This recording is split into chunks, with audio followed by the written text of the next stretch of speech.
Hello and welcome again to another Demon Hunter album review. Today I'll be reviewing their second album, Summer of Darkness. After the surprising success of their first debut album, in 2004 Demon Hunter released Summer of Darkness, which contained two of the most memorable songs they've ever produced. One of these songs was Not Ready to Die, the song that opened up the album and set the tone for the rest of the experience. Also, this other song would be their most memorable song they've ever produced, which would be My Heartstrings Come Undone.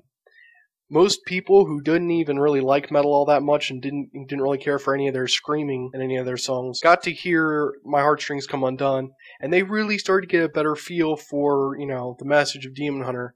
And those who were, a lot of people who were originally opposed to Christian metal music had their hearts softened by this song because it talks about, being genuine and, caring about people. As it says, when my heartstrings come undone, I will pray for you. It's a very moving song. A lot of people loved it. To this day, My Heartstrings Come Undone is their most memorable song they've ever done. Overall, the album had similar dark overtones that they had in their previous album, but this one it steps up into a little bit lighter in a sense, as there were more clean vocals in Summer of Darkness than in their self-titled. And also, there was a little more of a melodic tone in some of these songs as opposed to the previous one. And they also managed to pull off something that I thought was very interesting and really helped, have the album have its own unique sound. I wouldn't say it was better than their self-titled, that the self-titled was not as good as this one, but they were both good in their own ways. And this one, it didn't have as much of a gothic tone to it, but what they did was they managed to create a very dark, very deep, emotional atmosphere without, relying too much on electronic effects. A lot of it was done with bass and guitar reverberations and the way the drums were equalized and whatnot. They did a very good job with that, and the few electronic effects they did use with keys and things really helped open up, a very interesting experience because the electronic effects were very clear and very, they helped tie in the melodic tone that the bass and the guitars were going for. I think that was awesome. It starts off with Not Ready to Die, which I said is one of their most memorable songs and most loved by their fans. Right after that, it goes right into their next song, which is one of my favorites from the album, called Awakening. So, it's like, wake up, give me the pain of something real. No empty notion. I want to see your eyes burn, basically saying, sort of, it kind of reminds me of when God would say in certain passages of the Bible, saying your new moon festivals and all these sacrifices mean nothing to me. I want you to actually sacrifice for me. Don't go through these rituals. I want you to see that, you can actually love me. I want you to really show, that you really want to give yourself to me. And that's what that song's about, and I thought that was awesome. And right after that, it goes into another one of my favorite songs by them called Beheaded, which talks about the futility of senseless violence. And I thought that was really cool, and the sound of it is just totally rock. Right after that, and then they tone it down with My Heartstrings Come Undone, very slow. It's the only real ballad on this album, as opposed to the two that were on the previous one. And then there's Our Faces Fall Apart, Less Than Nothing, which Less Than Nothing was one of the ones I particularly liked a lot because it talked about, without Jesus, are we really worth anything? If he didn't love us, we're just a pound of dirt. Where it says, we all live in fear of something. We all equal less than nothing. Now, again, not one of their most memorable songs they've ever done, but one of my favorites, and there have been times where I've actually found myself humming it because the chorus is just so catchy. And then it goes from that into the title track, Summer of Darkness, and, I really like that song. You understand that emotion. And then that song goes right into one of their best songs, in my opinion, one of my favorite songs I've ever done, Beauty Through the Eyes of a Predator. And just about anyone who's heard this album, pretty much, I don't know, I haven't talked to anyone who has this album who hasn't said that was an awesome song. So Beauty Through the Eyes of a Predator was, Satan was basically an illustration of Satan laughing at the people that he attempts to mess up things, and he just laughs at them.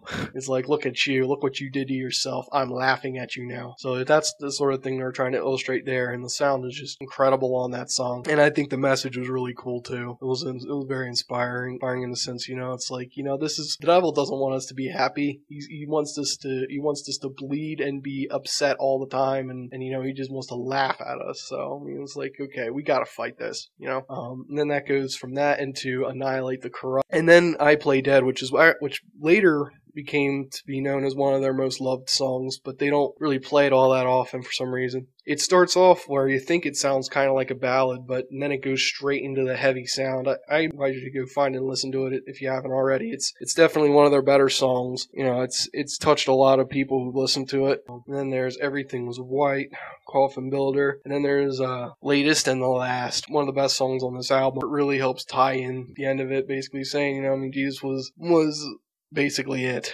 Jesus is it. He's the only way, and that's where it is. You know, it's either you got to make that choice. You're either going to choose to follow him or you're going to choose to reject him. He's the latest and the last, you know, resort for you. Once again, here is the case where I keep all my discs. Let's take a look at the packaging. Okay, here we are with my Demon Hunter CDs. This is the Summer of Darkness album by Demon Hunter. Here is obviously the disc. I thought that was pretty cool. Kind of made it look like a wheel of a car, which when I open up the booklet I'll show you what the significance of that is. Yeah, it's the light from my recording things. Here is the booklet. I think, in my opinion, this is one of their best album covers they've ever had, because they made it look more realistic. And I think, now, if you look really close, I don't know if it'll focus in that well. If you look really, there it goes. Yeah, you see there, you can see the cracks in there. I wish they would have made the cracks a little bigger so it looks more damaged. Like that hole isn't like a perfect hole, but you know, it's like it really actually like totally shattered the skull of that demon. Because that's what the design is about. Like a laser sight there. The whole point of these album covers was to create an image that would display, you know, what exactly they're about. And Ryan Clark came up with the idea of having a demon skull with a bullet through its head, which has become an icon in the Christian metal scene ever since. So it's very well known, and I think they depicted that image really well with this album cover. I'm very, very pleased with that. And it's also their easiest to manipulate if you want to make fan art. I've done some of that myself. I really like the way they laid out all their lyrics the way they did. This helped me, you know, from when I started writing all my own lyrics. This helped me out because I started writing them the same exact format. Cool picture of trees there. It's laid out differently than the last one. It's more, it's not laid out like a book, obviously, but still, this is just as awesome in its own way. Yeah, I mean, there's all the songs here.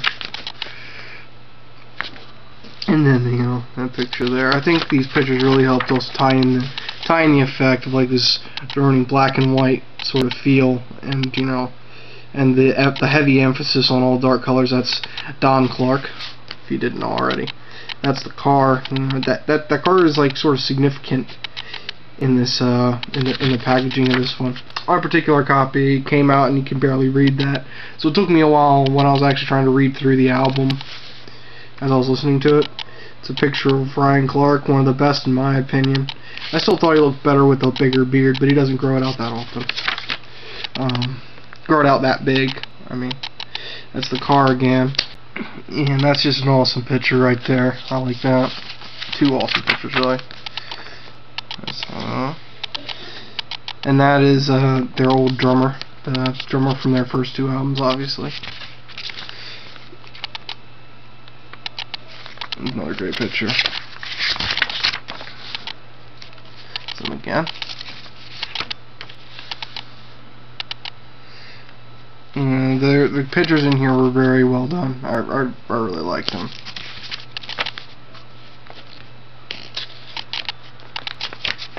Every time, you know, he gets his picture taken and his eyes are cut out, it's just, I don't know, it just looks really cool. He really pulls that off really nicely. And that's a picture of all of them right there from I did this album. And on the back of the car, some people actually did that on their cars. They made their own little license plate thingies that looked like that. Of course, they had their real license plates where they're supposed to be. And this is the back, so that is pretty cool. I thought it was absolutely epic because I bought these. I bought the first one and the second one at the same time because when I first started getting into them, I didn't realize that they had a second album coming out, but then I saw that they did. So I was just like, hey, I got enough money, I'll order them both. So I did. Thank you again for joining me, and hope you stay tuned for next time when I review the Triptych and the Triptych Special Edition.